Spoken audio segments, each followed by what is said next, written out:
Hello family and friends, it's Rob the Sapper Gardener representing Essayons Family Garden, and gonna do a real quick update and about to give our chickens some treats. And we give a lot of different treats, some store-bought, the mealworms, things like that, but we also try to give them fresh greens. We don't free range our birds just because of the predator issues in our area, but what we do is we try to give them things from the yard like our comfrey, which I'm about to go grab a couple of pieces. And we also grow indoors, which we got some basil over there, we've got some clover and some radishes down there. And during the colder months we start a lot of things in here, but we also are picking up a trick from one of our friends, Dan at Home in the Sticks. He grew, I'm not sure if he's still doing it, he grew some, I want to say it was lemongrass, or it was some type of grass in flats that he could give to his chickens, and that's what we're doing down here. We've got a long tray with 8 smaller trays in it. We've only got 5 birds now, so I can take one of those, I can grab a little bit, and that way our chickens, even though they aren't free ranging, they're going to get some greens that are not in their coop. So let me grab a tray and head out here and grab a few pieces of that comfrey we've got growing over there, and give them some treats.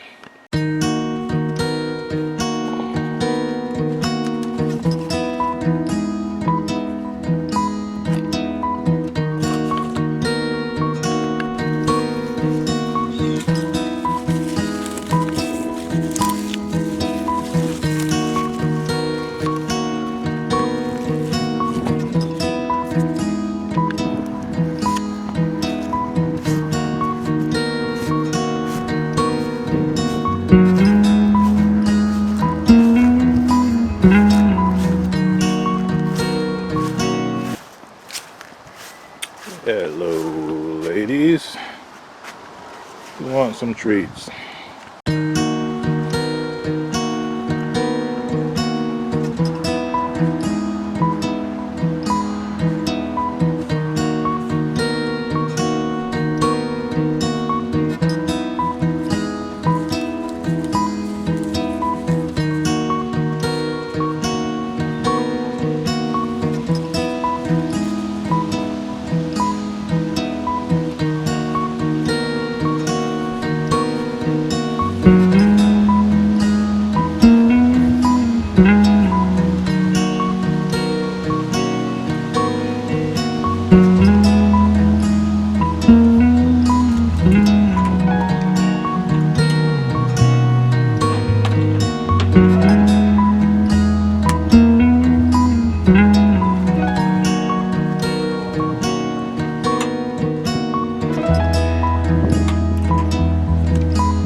So I'm back out here on a little bit drizzly day, and one of the things we try not to do with our chickens is give them too many treats, which is it can be easy to do, especially when you have a garden our size and we start cleaning out beds and pulling weeds and pulling out dead plants.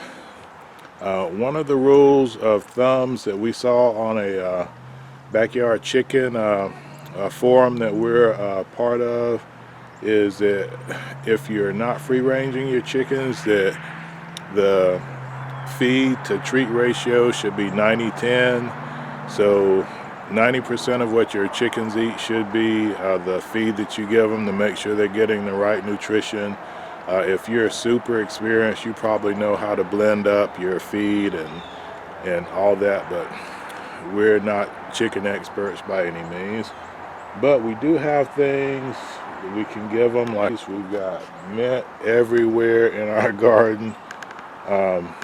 We've just got so many different things that the chickens love, but we don't want to overdo it. And I mentioned in another video that eventually we would like to do a type of a chicken tractor that we can give them some time on the grass so they can get more access to natural forage, bugs, things like that they love. But we'll always, well, I shouldn't say always, the way the world is going, but principally we want to keep our hens on layer feed to make sure we get the best eggs that we can get, and we want to supplement that with as many natural treats as we can. And of course the Sapper boys, SK1, SK2, they're always on bug patrol. Anytime we find Japanese beetle grubs or things like that, we give those to the chickens because they love those. If we find hornworms, we do that. But just periodically we'll get things like our thyme, our marigold, our sunflower leaves, our sweet potato leaves, things like that. As we pull them off in moderation, we'll give them to the chickens, and that cuts back on our composting a little bit, but the rest of the things go into the compost, and they are spoiled. I've said it before. I just gave them treats this morning, and as soon as I show up they come over expecting more treats, but they've got feed, and we won't give them any more. Eventually they'll realize no more treats are coming, and they'll go back to eating the chicken feed. So little drizzly afternoon out now, but it is what it is. I still cannot get enough of these sunflowers. They're just gorgeous. And our friends Irene and Henry gifted them to us, and we can't thank them enough. We always plant sunflowers. We got a few bees out in the rain with me today. We always plant sunflowers and marigold, but it's always a little bit more special when they've been gifted to you from our friends in the community. But I'm not going to stay out here in the rain too long today.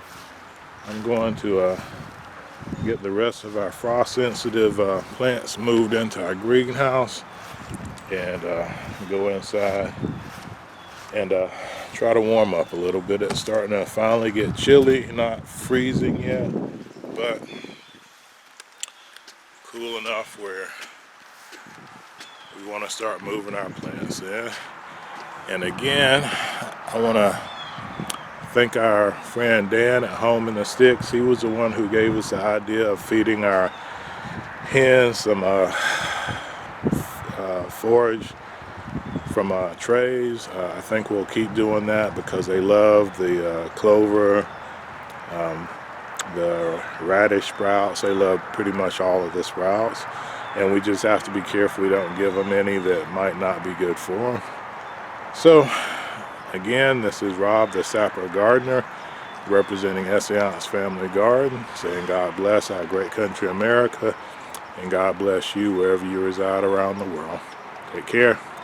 Sapper out.